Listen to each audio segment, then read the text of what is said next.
السلام عليكم دمان قرابتي iyo saaxiibadeyda iyo aan ku saaxiibnay warbaahinta social media alxamdulillah waxaa ilaahay igu soo celiyey magaaladeydii iyo anagoo nabad qaba haddee dad badan oo igala socday Facebook iyo meelaha social mediahaba waxay ogaayeen anigoo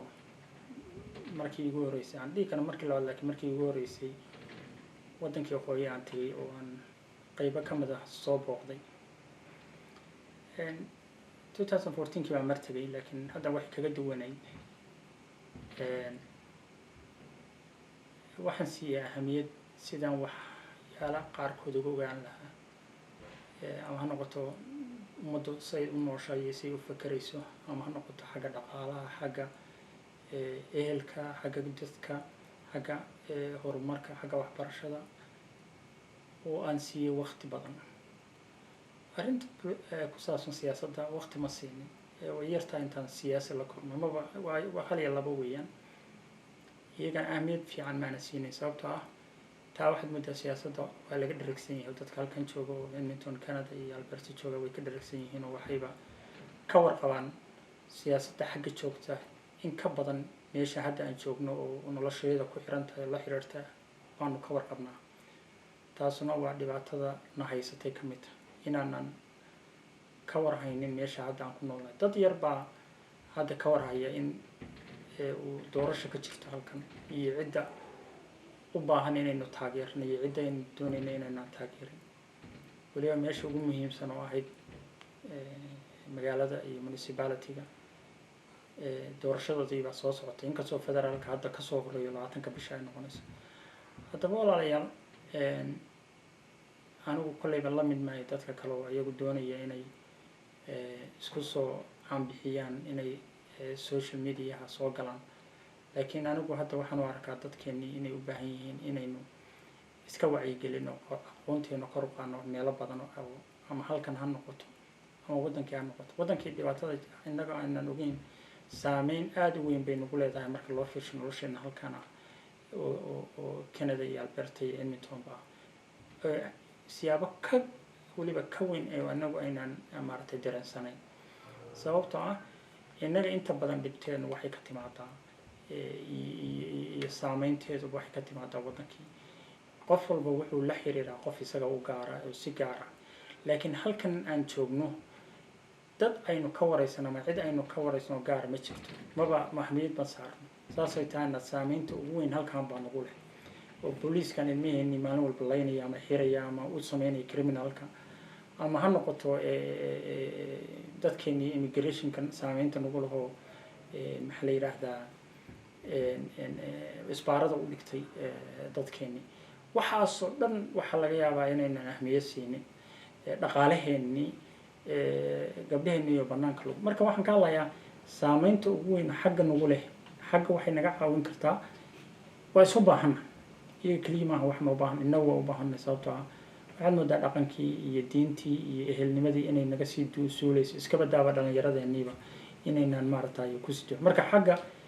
inaynu ehel la yeelano oo xiriir la yeelanahay waxay wax weyn ka taraysaa halkan marka waxba yaanan hadda kusii dheeraan inaan faahfaahinta aan rabay inaan ka baxsho saameynta ay nagu yeelanayso xagga iyo sababta ay noqonayso inaynu xagga ahmiyad siino si aynu halkan ahmiyad u siino iyo arrin weji ka duwan oo aan rabo inaanu innaga hadda ka bacdi aan isdhihi karo waa inaan ku aragnaa arrintaas sababtoo ah dadku haddii aysan xiriir la lahayn meeshii ay ka soo jeedeen halkan dadaalkooda iyo horumarkoodu waa liciifaa example ma ay maxaliyaan example loo badan baa jira kaba soo qaad dadka wadankan loogu yimid maadaama dadkan lagala dagaalamay dhaqankoodii iyo ehelnimadooda iyo arrimahoodii waxay hoos u dhigtay oo ay dhibaato ku noqotay noloshooda sababtaasaana keentay in ay maaragtay ay la kulmaan waxyaalo aad iyo aad maaragtay u xun innaguna kama sokeynayna haddii aanan arrintaa wax ka qaban oo aynan dib ugu laaban oo dhallinyaradeenii iyo annaga laftigeenu aynan uga bixin mideeda kale saameyn bay kugu yeelanaysaa xagga haddaad tagtid xataa waxaa kusoo gelaysa niyad depressionkii baa kaa dhayaaraanaya waxa weeye saxaad helaysaa caafimaadkaaga u fiicanta waad ogtahay dadkan waddankan ugu nimid inta badan waxay ku sanadkii aliisi ku fekeraan inay qaataan maxaa la yidhahdaa waqti qaataan oo dalxiis ay aadaan waxayna aadaan meelaha isleeyihiin waxbay ka bedelaysaa dareenkaaga haddaba aniga kulleyba saameyn iyo dareenkeyga wax weyn bay ka bedeshay aanan marka hore anigu aanan islahayn way ka bedelaysaa laakiin waa inaa adigu waqti gelisaa dadka inta badan waxay uga cararaan waddankii u aadan waxay isleeyihiin waxbaa lagu weydiisanaya yaas waa lagu weydiisanaya laakiin arrinta laftigeeda arrintaas ku saabsan weydiisashadu haddee sidaad adigu u maaraysid bay ku xirnaanaysaa mideeda kaleetana dee sadaqa waa lagaaga baahan yahay marka laakiin waxay ku xirnaanaysaa oo anigu aan ra'yi ahaan leeyahay qofku meelsha uu tagayo waa inuu qof ka yaqaanaa taasi waxay wax weyn ka bedelaysaa sidaad u aragtid iyo aqoonta aad ka qaatid meesha aad timid aniga hadda for example markaan waagii 2014 aan tagay garowe iyo gaalkacyo labadaba waa tagay iyo bursaalax labadaba waa tagay labaduba saddexduba waagaas waxa weeyaan ahamiyad fiican ma ana siin dadna igala tagin wax weeyaan waxba anigu baa maartay guriga iska tagay iyo meelaha soo booqanay markaan ka soo tagay wax xiisa oo aan u lahaa ma jirin laakiin hadda way ka duwanaysaa sababta markaan wadankii tagay waxaan la kulmay dad ehelkay ah oo maartay aan halkan isku naqaanay gaalkacyo ha noqoto garowe ha noqoto hargeysa ha noqoto booraba ha noqoto oo iyadaas oo dhan waxaan la kulmay dad aqoon ilaah oo waxay kala barayay magaaladii oo ahmiyad maartay xiise ii gelisay magaaladii inaan maartay si aanan marka hore aan arkeen inaan u arkay marka walaalayaal waan salaamay dhamaantiin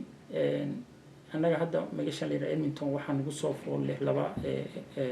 doorasho midkii federaalka ee 20 September dhacaya oo very muhiim ah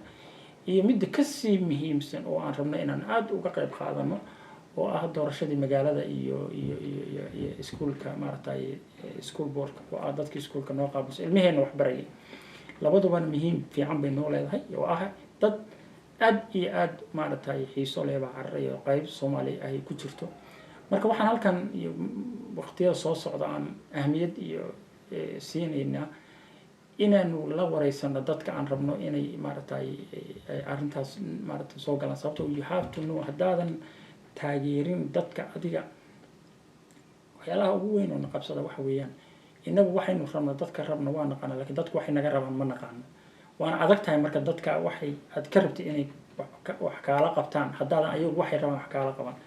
marka all the politicians hadda jooga waxay u baahan markan oo kala way marka ay ku baahan yihiin oo wixii hadhow aad ayagu heshiis wada gaari kartaan oo ay ka aqoonsanayaan dadka marka waa muhiim inaynu ogaan dad Soomaaliya oo inaga dadkeena waa cararaya u baahan in taageero la siiyo dad waxa jira inaga ajnabi ah wadanka nala wadaaga laakiin laga yaabaa interestigan inuu isku meel yahay waxyaalahaas oo dhan waxay u baahan tahay wacyi inaan siino hadda iyo wixii ka dambeeya October 18 way waqtiga maarta marka haddii aad dibadda jirtid oo aad dan ka leedahay ama aad lixjala kale dadka halkan jooga waxaan jeclaan lahaa inaad nagu boorisaan inaynu ka qayb qaadano siyaasadda iyo dhaqanka iyo wadankan aan leenahay inaanu qayb ka qaadano